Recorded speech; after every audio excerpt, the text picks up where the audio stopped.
इस लड़ाई की शुरुआत 3 मई 1999 को हुई, जब पाकिस्तान ने करीब 5000 से ज्यादा सैनिकों को यहां पर भेज दिया और अलग अलग चोटियों पर उन्होंने कब्जा जमा लिया। इस वक्त ठीक हम उसी जगह पर मौजूद हैं। ये पूरा एरिया लैमोचिन व्यू पॉइंट है, लेकिन अगर हम हर पहाड़ी के डिस्टेंस की बात करें तो करीब 150 किलोमीटर के डिस्टेंस में ये आ जाती हैं। और अगर हम ऊंचाई की बात करें तो ये करीब 16,000 फीट से ज्यादा की ऊंचाई पर मौजूद है। 5,000 से ज्यादा सैनिकों को लेकर यहाँ पर पाकिस्तान ने कब्जा जमा लिया।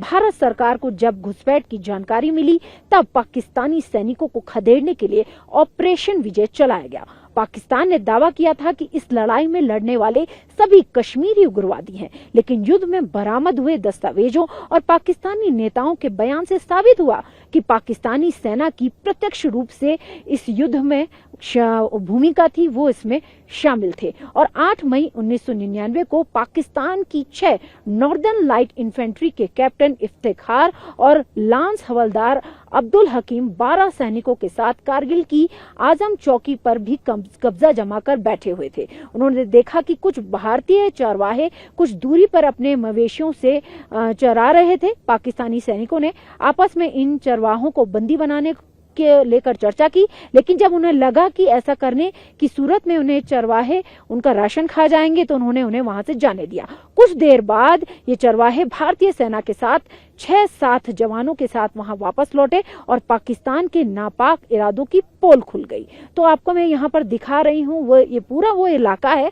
और अगर हम एक एक फीचर की अगर हम बात करें, क्योंकि हम कारगिल विजय दिवस के ऊपर यहाँ पर आए हुए हैं, तो कारगिल के युद्ध में इन चोटियों की बहुत महत्वपूर्ण भूमिका है। एक एक फीचर के बारे में हम बात करते हैं। सबसे सामने हमारे सामने ये जो फीचर है, ये जो पहाड़ का पॉइंट है, इसका नाम इस पॉइंट का नाम बत्रा टॉप है, क्योंकि विक्रम बत्रा ने बहुत अच्छे ढंग से अपनी जो लड़ाई थी वो लड़ी थी। उनकी अगुवाई में इस पहाड़ की चोटी पर कब्जा किया था हमारे जवानों ने पाकिस्तान से दोबारा। तो यहाँ पर उनके सम्मान में इस पहाड़ी का नाम बत्रा टॉप रखा गया। इसके ठीक सामने ये जो पहाड़ों से ढका हुआ है ये चोटी, इस चोटी का नाम टाइगर हिल है। टाइगर हिल की लड़ाई अपने आप में बहुत मुश्किल, बहुत ही ज्यादा कठिन थी, क्योंकि ये बहुत ज्यादा ऊंचाई पर थी। हमारे जवान अपने कंधों पर अपने हथियार, असला बारूद लेकर चढ़े और उन्होंने पाकिस्तान के खिलाफ यहाँ पर लड़ाई लड़ी, उन्हें पीछे खदेड़ भगाया। इसके आगे हम इस फीचर की बात करें, जो आप दिखेगा पीछे बादलों से ढका हुआ है ये पॉइंट, यहाँ पर पाकिस्तान की एक पोस्ट भी है जिसका नाम PT 5353 है। और इस वक्त हम यहाँ से रिपोर्टिंग कर रहे हैं, ये हमें देख भी पा रहे हैं कि हम यहाँ पर हैं, तो यहाँ से दुश्मन हमारे ऊपर निगाह भी रखता है। इसके आगे हम उस पहाड़ी की बात करते हैं। उस पहाड़ी का नाम गन हिल है, उस पॉइंट का नाम गन हिल है। और गन हिल इसलिए रखा गया क्योंकि वहां पर हमारे जवानों ने बोफोर्स गन से लड़ाई लड़ी और ऐसी लड़ाई लड़ी कि दुश्मन भागने के लिए मजबूर हो गया, और इसलिए इस पहाड़ी का नाम गन हिल जो है रखा गया। और इसके आगे ये जो दूसरी पहाड़ी आपको नजर आएगी जो बादलों से और ढकी हुई है, उसका नाम टोलोलिंग है। और टोलोलिंग की पहाड़ी का जिक्र भी इसलिए किया जा रहा है क्योंकि टोलोलिंग से ही शुरुआत हुई थी हमारे ऑपरेशन विजय की। तो इस तरीके से मैं आपको वो तमाम एरिया दिखा रही हूँ जहां पे हमारे जवानों ने लड़ाई लड़ी और किस तरीके से पाकिस्तान को पीछे खदेड़ा। कारगिल की लड़ाई शुरू में भारत के लिए काफी मुश्किल साबित हो रही थी, लेकिन बोफोर्स और एयरफोर्स की एंट्री ने भी पूरी तस्वीर बदल दी। बोफोर्स तोपों के हमलों ने तो भयानक स्थिति दुश्मनों के लिए लाके खड़ी कर दी और पाकिस्तानी चौकियों को पूरी तरह से तबाह कर दिया। पाकिस्तानी सैनिक जो है बिना किसी रसद के लड़ रहे थे और भारतीय सैनिकों की दिलेरी के आगे उनकी एक नहीं चल पा रही थी। और कारगिल में वायुसेना ने ऑपरेशन सागर को भी किया। और वहीं अगर हम नेवी की बात करें, क्योंकि जब जिस तरीके से ऑपरेशन विजय और ऑपरेशन सफेद सागर हुआ तो भारतीय नौसेना भी एक्टिव हुई और उन्होंने ऑपरेशन तलवार की शुरुआत की और समंदर के एरिया से पाकिस्तान को घेरा और उसके खिलाफ एक बड़ा ऑपरेशन किया। तो इस तरीके से हमारे जवानों ने कारगिल का पूरा युद्ध लड़ा और एक ऐसी चोट पाकिस्तान के सीने पर दी जिसे वो आज तक नहीं भुला पाया है। मई का महीना इसलिए भी खास अब हो जाता है क्योंकि आपको बता दूं कि ऑपरेशन सिंदूर जो 2025 में इसी साल भारत ने पाकिस्तान के खिलाफ किया, पहलगाम अटैक पाकिस्तान के जो आतंकी थे उन्होंने कश्मीर में किया और उसके खिलाफ भारत ने ऑपरेशन सिंदूर किया। ऑपरेशन सिंदूर की भी चोट पाकिस्तान के लिए एक बड़ा सबक है क्योंकि उसमें भी हमारी तैयारी ऐसी थी कि हमने दुश्मन के करीब 9 ठिकानों पर, आतंकी ठिकानों पर बिल्कुल सटीक हमला किया। उसमें से 7 ठिकाने पीओके में थे और 2 ठिकाने पाकिस्तान के अंदर थे। और आपको बता दूं 1971 की लड़ाई के बाद ये पहला मौका था जब भारत ने पाकिस्तान के अंदर घुसकर एक पूरा अटैक किया और पाकिस्तान इस हमले से भी बौखला गया। और उसके बाद ऑपरेशन सिंदूर के दौरान के बाद उसने भी अटैक करने की कोशिश की, उसने ड्रोन्स भेजे, अपनी मिसाइल, फतह मिसाइल भेजी, लेकिन हमारी जो तैयारी थी, हमारे एयर डिफेंस सिस्टम था वो बहुत पुख्ता था। हमारी सेना ने बहुत अच्छे से इस पूरे ऑपरेशन को किया, उनकी तमाम मिसाइल और ड्रोन्स को भी न्यूट्रलाइज किया।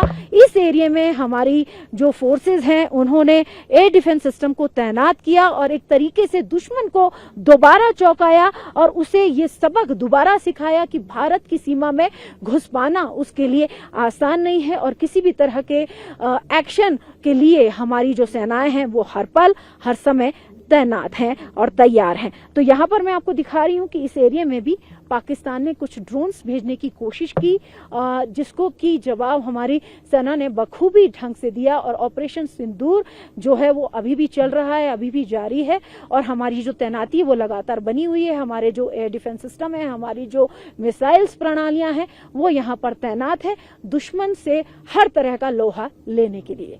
वीडियो जर्नलिस्ट निरंजन दास के साथ अंजू निर्वाण, TV9 भारतवर्ष, कारगिल।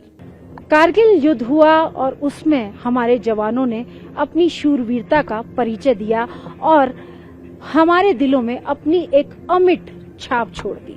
ऐसे बहुत सारे परिवार थे जिन्होंने अपने लोगों को, अपने घर के परिवार के सदस्य को खोया, लेकिन हम उन्हें याद करते हैं, गर्व से याद करते हैं क्योंकि उन्होंने मातृभूमि की रक्षा की।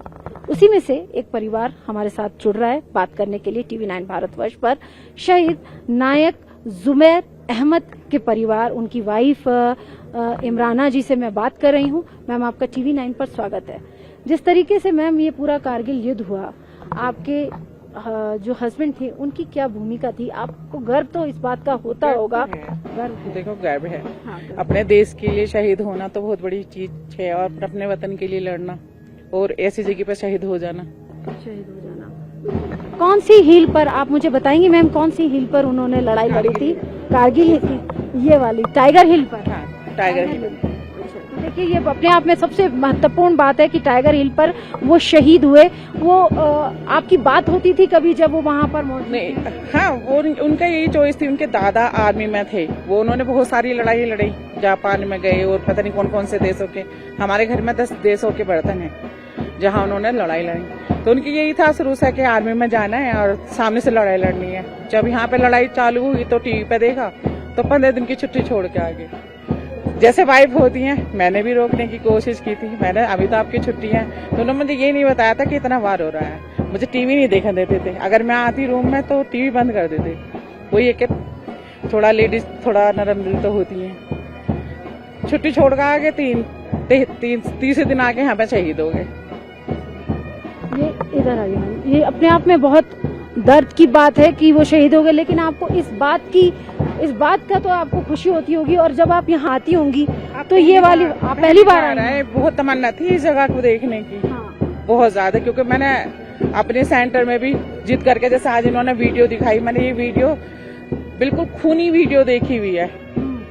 99 में मैंने जिद करी थी, मैं कुछ नहीं लेने की, पहले मुझे सिर्फ वीडियो दिखा।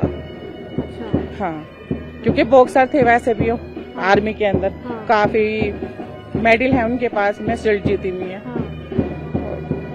फक्र तो है, फक्र है। अभी जिस तरह से मैम आपने देखा ऑपरेशन सिंदूर भी हुआ, मई के महीने में ही ये लड़ाई हुई थी अभी 1999 में, और मई के महीने में ऑपरेशन सिंदूर हुआ। सिंदूर को और कारगिल को नहीं मिला सकते। हाँ। सिंदूर कोई लड़ाई नहीं थी। सिंदूर तो एक, मैं बोलना नहीं चाहती मीडिया के सामने, ये तो एक हमारी आर्मी की तौहीन है। अच्छा, हमें अच्छा मौका मिला था सबक सिखाने का, सिखाना चाहिए था कि सीज फायर हो गया। और अच्छे से सबक सिखाना चाहिए था, अच्छे से सबक सिखाना चाहिए था, दोबारा ना उठ पाए। दोबारा ना उठ पाए। पाकिस्तान हमारे आगे है क्या? कुछ नहीं। कुछ नहीं, भारत बहुत मजबूत है, ये आपने बहुत बड़ी हमारी बात। आर्मी बहुत मजबूत है। आर्मी हमारी सरकार चाहे तो 1 घंटे में पाकिस्तान को खत्म कर सकती है। ताकत सबने देखी, कारगिल के युद्ध में सबने देखी। कारगिल की देखी तो आज भी याद करते हैं लोग, जीती भी हैं पहाड़ी। और आज बहुत फख्र हो रहा है कि बिल्कुल ऐसे यहाँ आके उसी जगह पे देखो, दुख भी है एक तरफ, संघर्ष है 26 सालों का रहा। फख्र आपकी आंखें नम है, मैं समझ सकती हूँ। ये परिवार के लिए, आपके लिए, आपके उस वक्त घर में जब आपके हस्बैंड युद्ध लड़ने गए, कौन कौन था? आपका बेटा था? नहीं, कौन बेटा? हाँ, ये 7 महीने का था। 2 बच्चे और ही। मैं 21 साल की थी उस टाइम। उनकी क्या उम्र रही होगी? उनकी 27 थी। 27 साल, बहुत जवानी में, भरी जवानी। हाँ। अपने आप में ये मैम हम समझ सकते हैं, लेकिन हम उसको हम मतलब किस तरीके से फील, हाँ, लेकिन हम ये महसूस जरूर कर सकते हैं कि आपने बहुत कठिन वक्त निकाला, बहुत ज्यादा कठिन वक्त निकाला। लेकिन एक बात मैं आपसे जानना चाहती हूँ, जैसे अभी आपने बताया ऑपरेशन सिंदूर और अच्छे से अगर होता तो पाकिस्तान बिल्कुल सफाया ये हो तो जाता। और हमारी मजाक उड़ रही है कि कुछ नहीं हुआ है, सीज फायर हो गया। शाम में लड़ाई होती, सुबह में सीज फायर कैसे हो गया? तो हमारी आर्मी तो बहुत मजबूत है, बहुत मजबूत है, बहुत मजबूत है, लड़ सकती है। आपको क्या लगता है क्या होना चाहिए था और क्या हो सकता था ऑपरेशन सिंदूर की अगर हम बात करें? और क्योंकि जारी ऑपरेशन सिंदूर अभी चल रहा है यहाँ की, जहाँ पे हुआ पहलगांव में, मैं वहाँ भी 1-2 मीडिया वाले मेरे पास आए, मैं बोलना चाहती थी और भी ज्यादा, लेकिन सरकार के खिलाफ हम नहीं बोल सकते। आप रिपोर्टर हो तो अच्छे से जानती हो, हम आर्मी से हैं और हस्बैंड भी नहीं है, लेकिन जब कुछ गलत बोला जाता है ना आर्मी के लिए, किसी के लिए, तो बुरा लगता है। हमारी आर्मी इतनी मजबूत है, कल भी मजबूत थी, आज मतलब और बेहतर है, और भी बेहतर है। बेहतर है। तो पहलगांव में हुआ, यहाँ हमारी बहुत आर्मी है। आतंकवादी कैसे आ गए, कहाँ से आ गए, मैं इससे ज्यादा नहीं बोल सकती। हमारी आर्मी यहाँ खड़ी हुई है, फिर कैसे कोई केस हो गया, हुआ भी और खत्म भी होगा, मिले भी नहीं, मारने वाले मिले भी नहीं। आपको क्या लगता है और क्या होना चाहिए? जैसे हम ऑपरेशन सिंदूर की ही अगर आप बात करें, होना क्या चाहिए? होना क्या अब होना क्या चाहिए? या तो आर्मी शासन लगा दे सरकार, आर्मी के हाथों में दे दे तो हमारा देश सुरक्षित हो जाएगा और ज्यादा। ये मैं चाहती हूँ, मेरी दिली तमन्ना है, क्योंकि हमारी आर्मी बहुत मजबूत है, किसी को भी काबू नहीं देगी। चलिए, हमसे बात करने के लिए बहुत बहुत शुक्रिया मैम। तो देखिए, हम आपको यहाँ पे बता रहे हैं कि कारगिल विजय दिवस मनाया जा रहा है। 26 साल हो गए हैं, लेकिन 26 साल की जिन परिवारों ने अपने लोगों को खोया, गर्व भी है, लेकिन इस बात की टीस भी है कि वो उनका साथ नहीं है। लेकिन हाँ, उनका नाम, उनकी वो शोहरत आज भी इनके साथ चल रही है। ऑपरेशन सिंदूर को लेकर भी इनका ये कहना है कि ऑपरेशन सिंदूर और भी मजबूती से भारतीय सेना ने लड़ा, लेकिन और भी मजबूत अगर हो सकता है, अगर भारत चाहे तो पाकिस्तान के लिए ये कभी न भूलने वाला सपना भी बन सकता है, और वो दोबारा हमारे सामने आंख उठा के पाकिस्तान दोबारा नहीं देख सकता। वीडियो जर्नलिस्ट निरंजन दास के साथ अंजू निर्वाण, TV9 भारतवर्ष, कारगिल।